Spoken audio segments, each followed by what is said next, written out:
Okay, so here we are, August 17th, 2016. You can see the headline right here, Trump overhauls campaign team. So we have a new shakeup in the Trump camp. We got a couple new advisors in here, and we're going to see a new pivot and a new reset. I, for one, have told you numerous times, I don't see this going anywhere. The Donald Trump that we see is Donald Trump. And by this time next week, it is now Wednesday.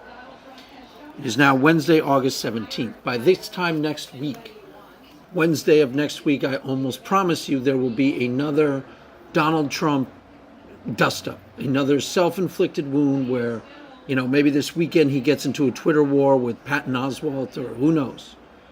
But anyways, getting back to the subject, we were talking about negative campaigning.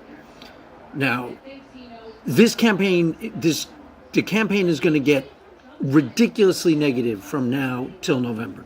It's already pretty negative, but it's going to be off the charts as negative as it gets.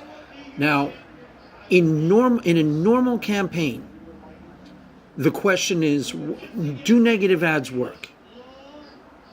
And why? In a normal campaign, now, this is not a normal campaign. Why isn't this a normal campaign? Because Donald Trump is basically one long-running negative ad against himself. And the negative ads are unnecessary and superfluous and redundant because he has become his own negative ad. And it's constant. But let's pretend that this is a normal campaign and you're trying to, tar your opponent.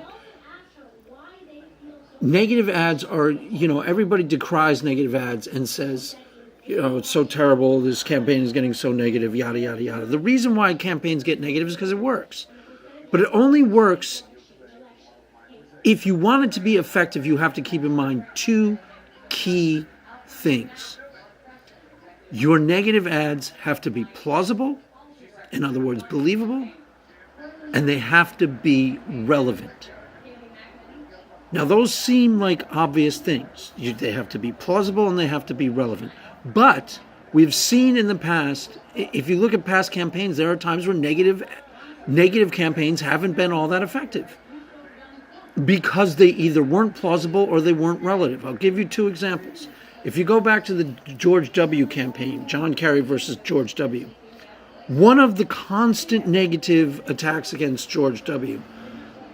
was kind of a caricature of who he actually was. Now, the people on the far left who were making the attacks, George W. is Adolf Hitler, he's a war hawk, he's crazy, he's a war criminal, and they were very rabid, negative attacks. And to the people who were making the attacks, they were plausible, but they weren't actually plausible attacks. So they wound up undercutting the message. Why weren't they? Because they were caricatures.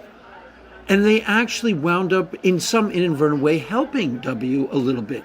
Because you hear, he's this crazy warmonger, he's Adolf Hitler, and the negatives against him are so outlandish. And then you see this kind of amiable frat guy, this kind of likable dude, and it doesn't match with reality. It's not a plausible line of argument. Now, if you made those same charges against Dick Cheney, it worked.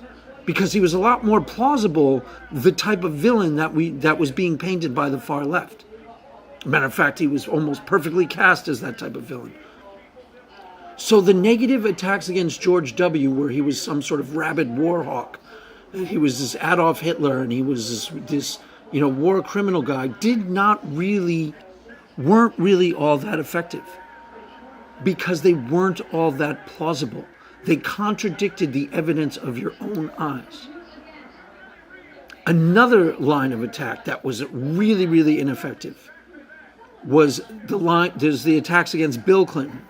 When Bill Clinton was running the second time, the main line of argument against him is he doesn't have the character to be president. Basically because he cheated on his wife. Now, this was not implausible.